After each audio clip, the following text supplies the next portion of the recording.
Good morning, Janice. Morning, Anthony. Today we'll talk about a late probate that happened 40 years after death. 40. 40. Yeah, this is late. It's kind of late, a little bit late. Most of our lives, yes. Late. I don't like how you put a number on that. Ish. So, okay, what happens during a late probate? And by late probate, I mean not that meaning that you didn't begin the probate process until many years, and in this case, decades after the person passed away. So, in a recent case, we probated an estate 40 years after death. And this case study shows just a few examples of some of the problems that can occur when you delay and you have a late probate. Yeah. Yeah. Okay, so first, the creditors get a bit impatient. Can you imagine, right? No, that's a long time. Usually creditors are fairly patient. You know, they understand that when somebody passes away, there's a process and they're not going to get their money immediately. They have their little tricks where they try to get the heirs to pay. But once they know that an estate is involved or an attorney is involved, they know to sit tight for a bit. Yep. But if it's been a while, if it's been, a decade or 4, 4 decades, they get impatient. And so what happens is creditors need somebody to sue to get their money. They can't sue a dead person. And if nobody has stepped forward to be appointed as the executor, there's nobody there to send, to serve the papers on. There's nobody there to drag into court, as it were. Yeah. Yep. So that's when they usually probate is started by the heirs or the executor named in the will. But there is a procedure where if nobody's doing anything, then a creditor can say to the court, "Hey, we need to sue somebody. Can you just appoint somebody that we can sue?" So the creditor can actually start the probate process. Yes. They've done that. We've seen it. Yeah, we've seen it. What they usually do is, it's not like they ask for an heir to be named, because these heirs obviously have not done anything for years or decades. So what they do is they ask for the public administrator to be named, and that's the government entity that steps in when nobody else is stepping in. And that's just another version of a court-appointed stranger, which we've talked about many times in the past, meaning somebody who has no relationship, no understanding of what the family's needs or desires, and they're just a bureaucrat doing a job. No, not their fault. It's their job, but not usually a great fit. So that's what happens. Creditors get impatient eventually, and they go to court and start the process in a way that you might not love. Yeah. No, but can't really blame them after decades that they want to move it forward. No blame here, just letting you know what happens if you don't get it started. Yeah. Yeah. Yep. Okay, so then if you wait decades, you'll very often end up with what we call multi-generational probates. What does that mean? Well, first, like we all acknowledge that people die, right? As time elapses, more people will pass away. So let's use an example. So granddad passed away 40 years ago, right? And nobody's done anything. Well, eventually, if he had a couple kids, if he had, let's say, 5 kids, some of them are going to pass away too. I mean, if that much time has elapsed, that's what's 40 years, like 3 or 4 generations. Yeah. Yep. What's a generation? 12 years? I don't know. Anyway. So when you have a son passing away, and then even further, if it takes a long time, and you have some of the grandkids passing away, so granddad passed away in 1970, and if you take a snapshot of what his estate looked like back then, he was survived by 5 sons, right? That's what his obituary said in 1970. Yes. Yep. But now 2 of those sons have passed. So what happens to their shares of the estate, right? And what usually happens is, and then what if they have grandsons and those grandsons passed, right? Right. So what the court usually requires you to do is to probate every estate in reverse, working backwards.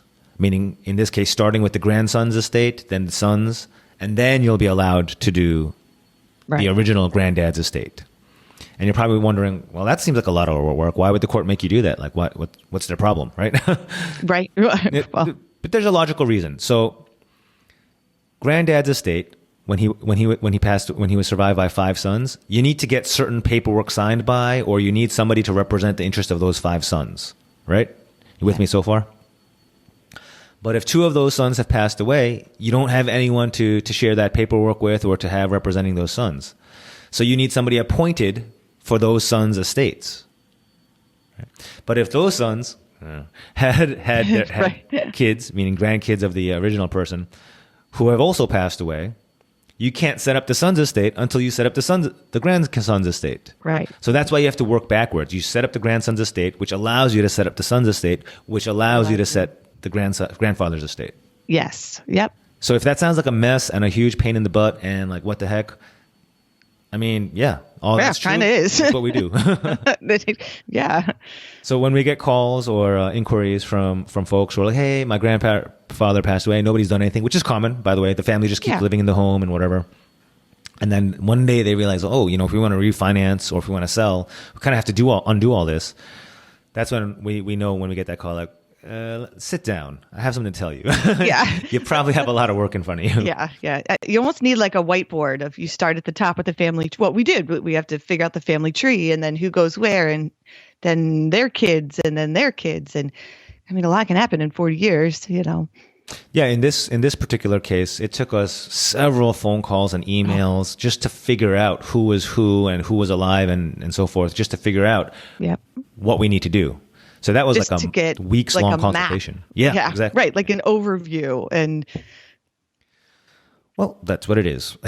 Yeah. So lastly, a last example of what can happen during a late probate 40 years later.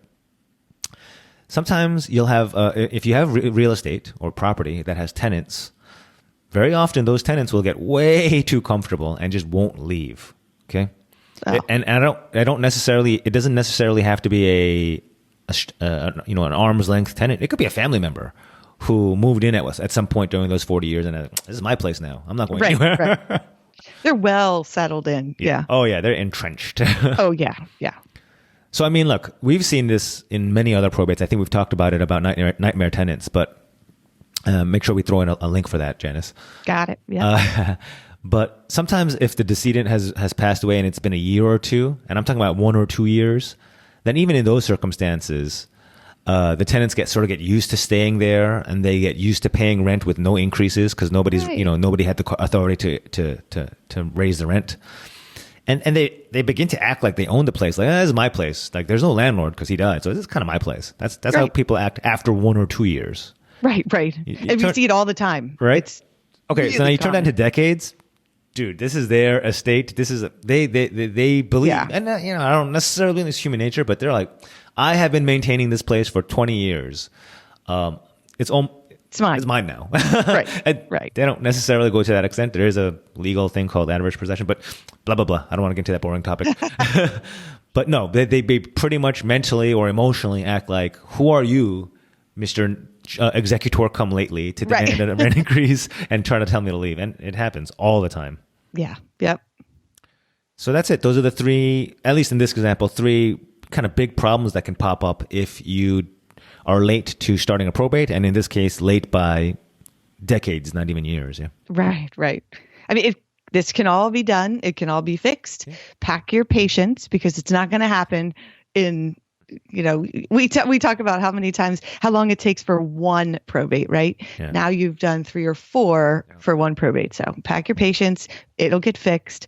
Just hang in there with us. But in the meantime, if you want to know more about probate, check out Anthony's book, How Probate Works, available on Amazon. Perfect. Hope this example helps. I mean, we see this kind of thing a lot. So I'm sure there's folks out there wondering, oh my goodness, probably dragging their feet like, dreading, settling grandfather's estate.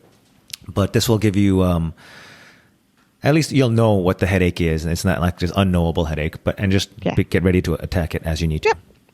Cool. Thanks everyone for listening. Thanks, Janice, as always. Talk next time. Bye. Talk soon.